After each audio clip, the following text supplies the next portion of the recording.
Hello student, मैं Tara Bharati. Welcome to Tara Bharati classes. और आज की इंग्लिश ग्रामर की क्लास के अंतर्गत हम पढ़ने वाले हैं कि हमारे लिए कौन कौन से डिटरमाइनर्स के पॉइंट्स सबसे ज्यादा इंपॉर्टेंस रखते हैं और इन टॉपिक्स के अंतर्गत हमें क्या क्या पढ़ने को मिलता है। तो बिना किसी टाइम वेस्टेज के हम इस क्लास को स्टार्ट कर रहे हैं ताकि आप इसके बारे में अधिक से अधिक जानकारी ले सको। मैंने पीछे की क्लासेस में भी बताया, ये पूरा का पूरा क्लास, ये पूरा का पूरा टॉपिक बहुत ही लंबा खींचने वाला हो सकता है, बहुत इंपॉर्टेंट तो है ही। तो इसके पहले ही आप फटाफट इस चैनल को लाइक शेयर सब्सक्राइब कर लीजिए ताकि बीच में किसी भी तरह की रुकावट ना आ सके और आप बिना किसी बाउंडेशन के, बिना किसी हेजिटेशन के कंटिन्यूटी के साथ इस क्लास को गेन करो। तो आइए चलते हैं क्लास की ओर और सीखते हैं डिटरमाइनर को लेकर कुछ इंपॉर्टेंट फैक्ट्स और टॉपिक्स।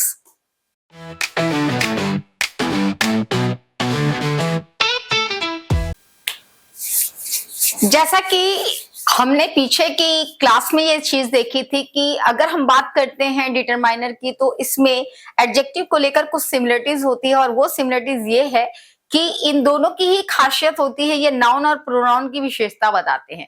अंतर ये होता है कि हम डिटरमाइनर के क्लासेस को या फॉर्म को चेंज नहीं कर सकते, वहीं पे एडजेक्टिव की डिग्री चेंज के लिए हम इस्तेमाल में लाते हैं एफिक्स में आने वाले सफिक्स का, सफिक्स जैसे पॉइंट्स का इस्तेमाल करते हैं ताकि हम उनकी डिग्री में बदलाव ला सके। तो डिटरमाइनर के टॉपिक को हम कंटिन्यू रखते हुए ये देखते हैं कि प्री, पोस्ट और सेंट्रल डिटरमाइनर के बाद भी और कई ऐसे डिटरमाइनर्स होते हैं जिनका प्रयोग हम अपने सेंटेंस के अंतर्गत या फिर अपने ग्रामर पोर्शन में अपने राइटिंग स्किल को इंप्रूव करने के लिए करते हैं। तो वो डिटरमाइनर कौन कौन से हैं, वन बाय वन करके हम इसकी चर्चा करेंगे। यहाँ पर सारे के सारे एक साथ नॉमिनेट किए हुए हैं। पहला है आपका आर्टिकल।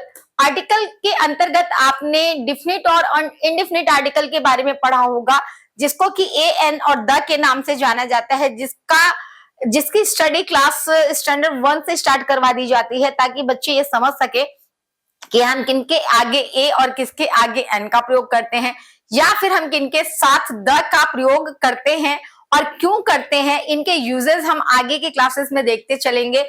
थोड़ी बहुत जानकारियां आपके प्रिमिटिव क्लासेस से ही होती है, यानी कि प्राइमरी की क्लासेस से ही आपको ये चीजें सिखाई जाती हैं।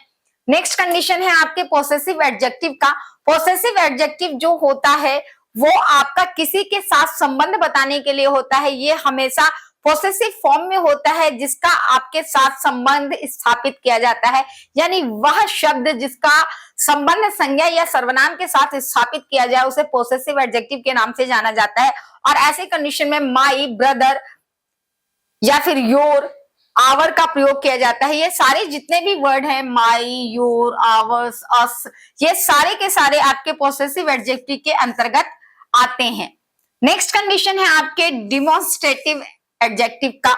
डिमॉन्स्ट्रेटिव एडजेक्टिव कहने का मतलब एक ऐसा शब्द जो किसी भी वस्तु की स्थिति को प्रतिमानित करता हो, उसकी स्थिति को दर्शाने का काम करता हो। तो बचपन से ही हम पढ़ते आ रहे दिस और दैट का प्रयोग।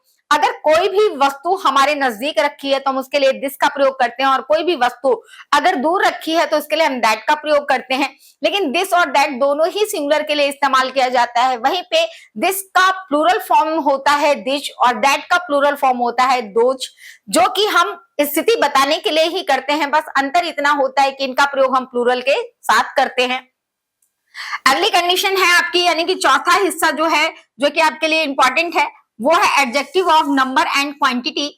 इसमें हम इनकी न्यूमरल वैल्यू भी बता सकते हैं, जैसे कि किसी की भी काउंटिंग करते हैं वह शब्द जो कि कहीं ना कहीं संज्ञा की या सर्वनाम की संख्यात्मक विशेषता बताता है, उसकी संख्या को रिप्रेजेंट करने का काम करता है या फिर उनकी क्वांटिटी को रिप्रेजेंट करने का काम करता है। ऐसे कंडीशन में उदाहरण के तौर पर 1, 2, 3, फर्स्ट, सेकंड, थर्ड, या फिर अगर हम बात क्वांटिटी की कर दे तो ऑल, मेनी, ऑल ऑफ, सभी चीजों का प्रयोग हम यहाँ पर कर सकते हैं। अगला पॉइंट है आपका डिस्ट्रीब्यूटिव एडजेक्टिव। डिस्ट्रीब्यूटिव कहने का मतलब जहां पर डिस्ट्रीब्यूशन की बात होती है, यानी वितरण की बात होती है, वहां पर हम डिमोस्ट्रेटिव एडजेक्टिव का प्रयोग करते हैं। इसके एग्जाम्पल में इच, एवरी, एवरीवन जैसे शब्द आते हैं। छठा पॉइंट जो है वो है आपका इंट्रोगेटिव एडजेक्टिव का, जिसके अंतर्गत उदाहरण के तौर पे आपने what, which, whom, how many, how much जैसे शब्दों का प्रयोग सुना होगा। ये एक ऐसा प्रश्न सूचक शब्द है जिसका प्रयोग हम विशेषण के तौर पर करते हैं, यानी कि संज्ञा और सर्वनाम की विशेषता बताने के लिए प्रश्न सूचक वाक्यों का प्रयोग करते हैं, शब्दों का प्रयोग करते हैं। नेक्स्ट कंडीशन है सबसे last, some phrases denoting quantity and numbers, यानी कि ये प्रेज है। प्रेज कहने का मतलब वाक्यांश, न कि पूरी तरीके से वाक्य हैं। ये ग्रुप ऑफ वर्ड्स हैं जरूर, लेकिन इंडिपेंडेंटली अर्थ भी निकालते हैं, परंतु इनको कभी भी वाक्य की श्रेणी में नहीं रखा जाता। इन्हें प्रेजेस कहा जाता है, यानी कि ये वाक्यांश के रूप में होते हैं। और अगर कोई ऐसा वाक्यांश हो जिसका प्रयोग हम डिटरमाइनर्स के फॉर्म में कर रहे हैं, तो वो सेंटेंस का वो प्रेजेस क्या होंगे? A small amount of, a lot of, few of, a few of, ऐसे शब्दों का प्रयोग हम यहाँ पर करते हैं, ग्रुप ऑफ वर्ड्स का प्रयोग करते हैं। ये सारे के सारे डिटरमाइनर्स के पॉइंट थे। अब इन डिटरमाइनर के पॉइंट को हम वन बाय वन करके एक्सप्लेन करना शुरू करेंगे, जिसमें से हम पहला टॉपिक जो अगली क्लास में उठाने वाले हैं वो है हमारा आर्टिकल। आर्टिकल का प्रयोग हम किनके साथ, कब और किन किन परिस्थितियों में करते हैं, इसको फुल्ली डिस्क्राइब करते हुए हम एक्सप्लेनेशन रखेंगे, ताकि आपकी क्लियरिटी निरंतरता के साथ बनी रहे।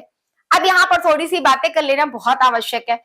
मैं आपके सामने जो भी टॉपिक, चाहे वो ग्रामर का हो या फिर किसी अन्य सब्जेक्ट का, मेरी पूरी कोशिश रहती है कि मैं इसे फास्ट लेके भागने की जगह पे आपकी कॉन्सेप्ट क्लियरिटी को प्रोवाइड करना चाहती हूँ, ताकि अगर आप ग्रामर पोर्शन को भी लेके चल रहे हो, उसमें हर एक टॉपिक के सब सेक्शन, सब टॉपिक्स को आप पूरी तरीके से समझो और उनकी गंभीरता को जानो, उनका यूजेस जानो, उनके एप्लीकेशन को जानो, ताकि ग्रामर पोर्शन आपका बहुत ज्यादा स्ट्रेंथफुल हो जाए, जिससे आपकी राइटिंग स्किल में इंप्रूवमेंट हो, आपके कन्वर्सेशन में इंप्रूवमेंट हो।